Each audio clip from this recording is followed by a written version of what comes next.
Okay, this is the passenger side sway bar link on the front of my 2009 Subaru Legacy. This car has had the most annoying noise coming from the front chassis ever since I've had it for the last couple months, and I have not been able to nail it down until today. I don't know if we'll be able to see this here. You hear that?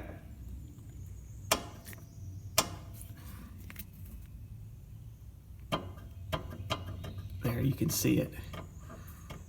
The sway bar is loose on the end of that ball joint right there, but the nut is tight, and this makes the awfulest noise when you're moving the car around. I'm glad I finally found it. Somebody on the Legacy GT forum suggested I check this. Thanks, guys.